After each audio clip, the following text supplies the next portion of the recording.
The CBO has this new score where they assume that social programs are going to be made permanent, and in that case it would add almost $3 trillion. So does that mean that President Biden will commit that these programs are not going to be made permanent? Well, first of all, what you're talking about here is a fake CBO score that is not based on the actual bill that anybody is voting on.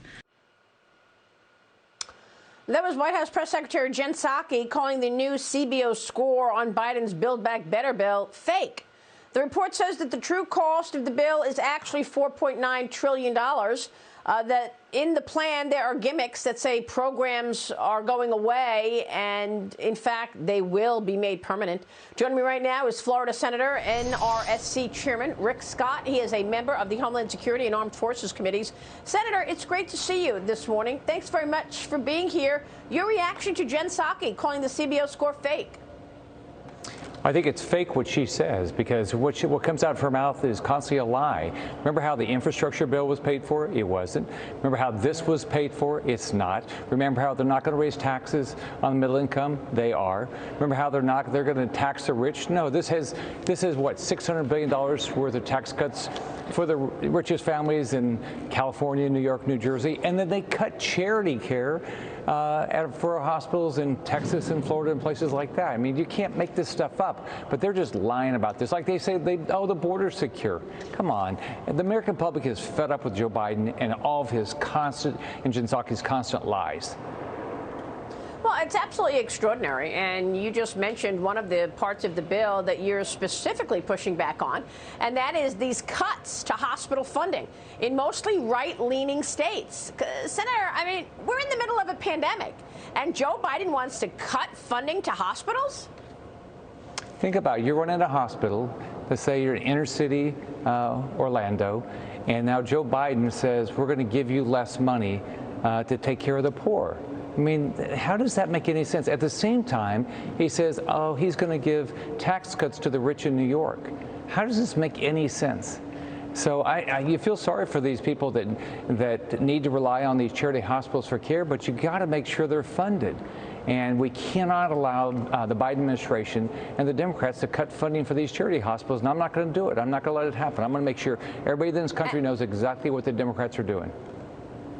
Well, thank you for that. I mean, are you sure that he's cutting the funding in hospitals for right-leaning states? This is quite extraordinary. Oh, yeah. We know that he has been busing and flying migrants into Republican states, but now he's cutting funding in Republican-led states for hospitals?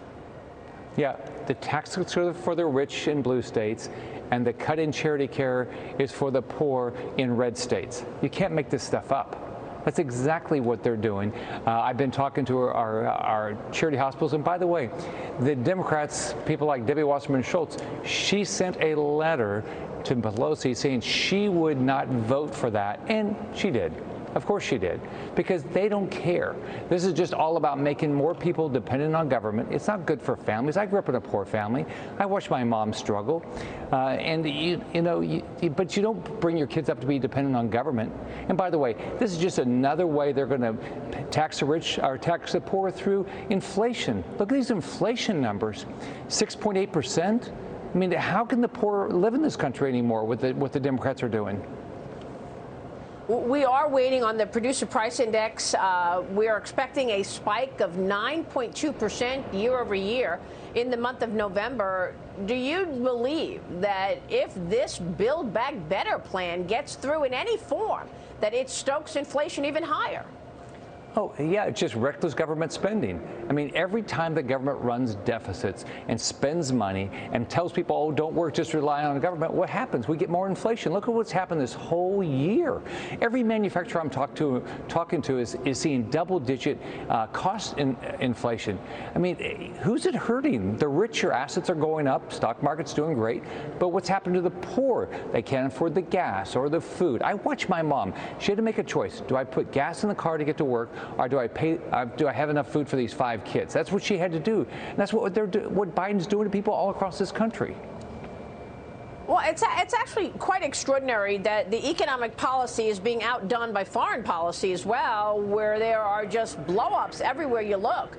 China, Afghanistan, and the wide open border as well. Senator, thanks for your leadership and for watching all of this, because the American people really need to understand what's taking place. We're waiting on this PPI number. We're going to switch to that right now. But Senator, please come back soon. Thanks very much, See you, Maria. Senator Have a good Rick day. Scott.